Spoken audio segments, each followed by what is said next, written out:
Hello mga kapitbahay! Okay, meron lang ako i-share sa inyo, no? So, I've been to Cebu Mactan Airport and I did not expect this. So, di ba, yung flight ko kasi papuntang Cebu before was sa PAL kami nag-book. Pero, nung pumunta ako sa Mabuhay Lounge, so hindi nga daw pwede kasi yun nga, mga parang sa frequent flyer lang siya or kaya yung parang kailangan mo magbayad just to get in sa Mabuhay Lounge. And that is in NAIA Terminal 2. So, okay. No, dito naman sa Cebu Mactan Airport, parang papunta na kami nun sa gate. So, nag-dinner muna kami. Tapos papunta na ako nun sa gate. So, we were in gate 11. Tapos, pero pagpasok ko, may nakita akong isa pang lounge. So, dalawa sila parang Mabuhay. And then, I forgot the name. Tapos, nagtanong ako doon sa parang information. Tinanong ko, pwede po kaya yung credit card dito? Sabi niya, ma'am, i-confirm mo na lang. Tanong mo na lang po sa baba kung pwede. So, yun na nga, sa madaling sabi, bumaba ako ng elevator, iniwan ko muna yung mga kasama ko. Sabi ko, wait lang, may check lang ako. And then, ayun, pumunta na ako sa lounge. And then, hindi ko ito in-expect. Trinay ko lang. So, ayun nga, tinanong ko na, diba, yung membership ko, ano ba yung mga pwede. So, ito yung pinakita niya, no? Tignan natin. Wait lang. Ito yung nakasulat dun sa table nila, no? May AUB Platinum, Maybank, Diners Club, ganyan, Dragon Pass, Priority Pass, Globe Platinum, Union Bank.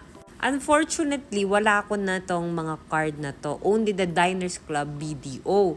So, tinanong ko si ate girl, baka naman meron pang ibang pwede. Bukod dyan sa mga yan.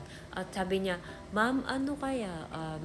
Ibang card. Tapos nilabas ko lahat ng cards na meron ako, na bala. So, nilabas ko na, ay, sabi niya, ma'am, pwede itong Security Bank Platinum. But, you have to register it sa Dragon Pass. So sabi ko, ito kaya Diners Club BDO.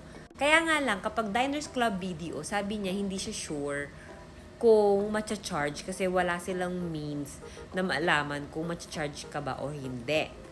So sabi ko, let's go, dun tayo sa sure or I could just call the bank. Pero wala nga pala akong cellphone, so i-check ko na lang kako sa internet.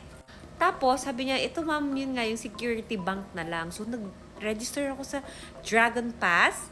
And the good news is, I have 2 access per year. So, since nagamit ko na siya, actually, pwede pa ako magsama ng isa. But since I have another upcoming travels, I chose na hindi muna gamitin yung isa. Just in case. So, ayun na nga. Nakapasok na ako sa lounge. And this is how it looks like. O, diba?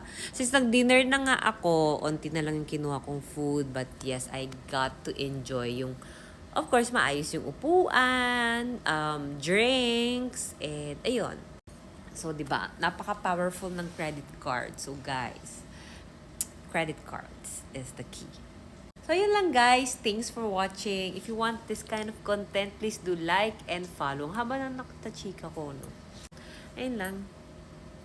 Kalimutan ko lang yung name ng lounge, but yun yung isa pang lounge sa Cebu Mactan Airport. Okay?